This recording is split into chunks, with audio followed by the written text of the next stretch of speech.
न जाने कितने जन्मों के बाद, न जाने कितने गर्भ में हम रहे हैं, न जाने कितनी माताओं के दूध हमने पिए हैं, और तब जाकर के ये मानव का जीवन मिला है। परमात्मा से प्रार्थना की थी, प्रभु इस अंधेरी काल कोठरी से बाहर निकालो, मैं तुम्हारी भक्ति करूंगा, मैं तुम्हारी योगाभ्यास करूंगा, मैं सारी शक्ति मुक्ति के लिए लगाऊंगा। पर वादा करके परमात्मा को भूल गया व्यक्ति, और उस परमात्मा को भूल जाना ही मृत्यु आदि दुख का हेतु है, वेद के अंदर आता है।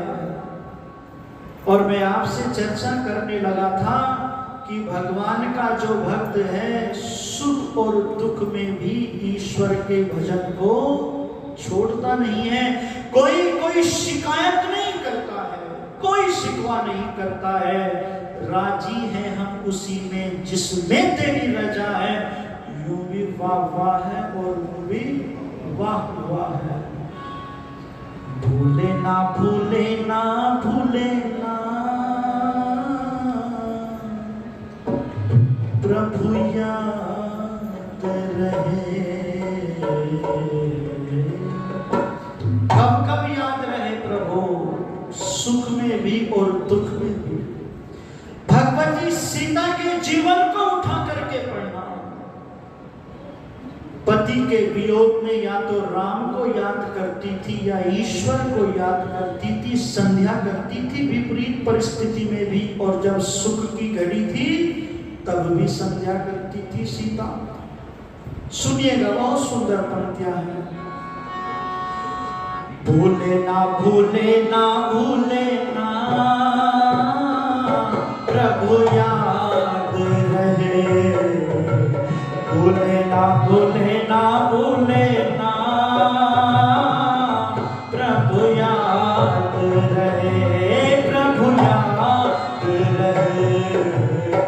भूले ना भूले ना भूले ना प्रभु याद रहे, प्रभु याद रहे।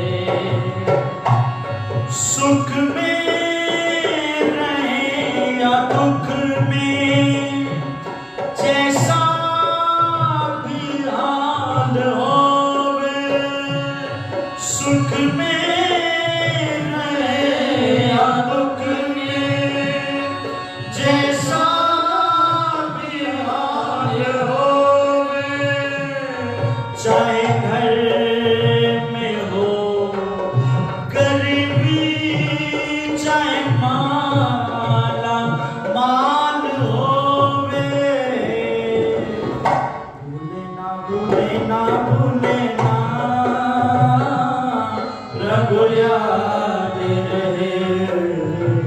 भूले ना भूले ना भूले ना प्रभु याद रहे, प्रभु याद रहे। रहते नहीं हमेशा दिन एक से किसी के, रहते नहीं हमेशा दिन एक से किसी के। दोनों तरह से बीते दिन चार जिंदगी के। भूले ना भूले ना भूले ना प्रभु याद रहे, प्रभु याद रहे। भूले ना भूले ना भूले ना प्रभु याद रहे, प्रभु याद रहे। मिटते हैं शोक सारे, भगवान की दया से मिटते हैं शोक सारे,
प्रभु याद रहे, प्रभु याद रहे।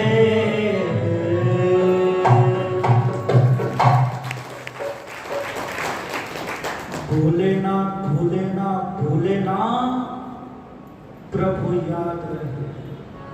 और कब कब याद रहे?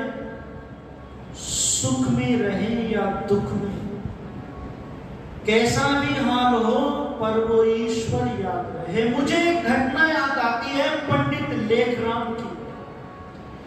स्वामी श्रद्धानंद जी और पंडित लेखराम जी, क्या जबरदस्त व्यक्तित्व था इन लोगों का। बोलबाला था चारों तरफ इनका, और वेद के ईश्वर के दीवाने लोग थे। एक स्थान पर कहीं पर जा रहे थे, यात्रा कर रहे थे, यात्रा, और सायंकाल होगी तो पेशाब उशाब करके हाथ मुंह धो करके संध्या करनी शुरू कर दी। अब संध्या करके जैसे ही उठे, स्वामी श्रद्धानंद जी ने लेखराम जी से कहा, हो गई पेशाबरी संध्या? अब ध्यान से सुनो। पंडित लेखराम जी ने कहा स्वामी जी से, सुनो, स्नान करना ये कर्म है और संध्या करना धर्म है। कर्म छूटता हो तो छूट जाए, पर धर्म नहीं छूटना चाहिए। इतने गजब के ईश्वर विश्वासी थे पंडित लेखराम जी महाराज। एक कुर्ता गंदा हो गया उनका, स्वामी श्रद्धानंद जी ने नया कुर्ता, स्वच्छ कुर्ता दे दिया उनको। तो नया कुर्ता, स्वच्छ कुर्ता नीचे पहन लिया और गंदा कुर्ता ऊपर पहन लिया। स्वामी जी ने कहा, ये क्या करते हो? बोले, अंदर से व्यक्ति को पवित्र होना बहुत जरूरी है। मैं अंदर से पवित्र रहना चाहता हूँ।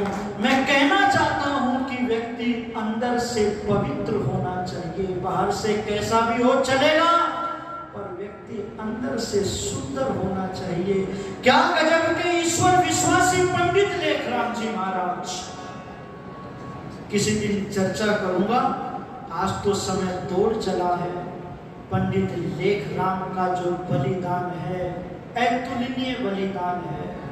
कोई भी संस्था पंडित लेखराम जैसे व्यक्ति पर गर्व कर सकती है, गर्व कर सकती है। ऐसे व्यक्ति हैं पंडित लेखराम जी, जिन्होंने महिलाओं को यज्ञोपवीत धारण करने के लिए आंदोलन चलाए थे, आंदोलन।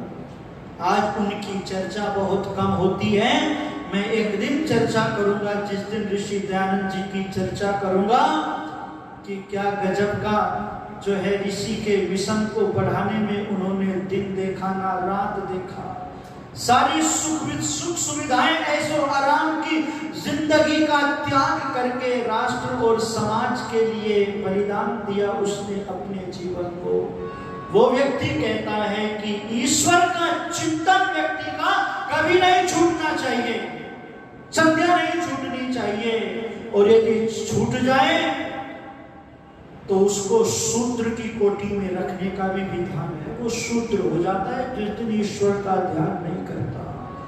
आज लोगों की ईश्वर के प्रति श्रद्धा नहीं है। मैं कई बार कहा करता हूं कि इन विधर्मियों से प्रेरणा ले लो, इन मुसलमानों से प्रेरणा ले लो। ये दिन में एक नहीं, दो नहीं, 4 बार 5 बार नमाज पढ़ते हैं, 5 बार नमाज। और एक दिन जिसको हम शुक्रवार बोलते हैं ना, शुक्रवार, उस दिन तो इनके बच्चे भी मस्जिद में टोपी लगा करके नमाज और कुरान को पढ़ते हैं। और हमारे बच्चों की स्थिति क्या हो गई है?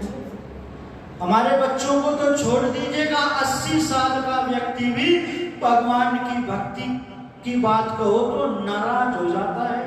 बोले, और कोई काम नहीं है क्या?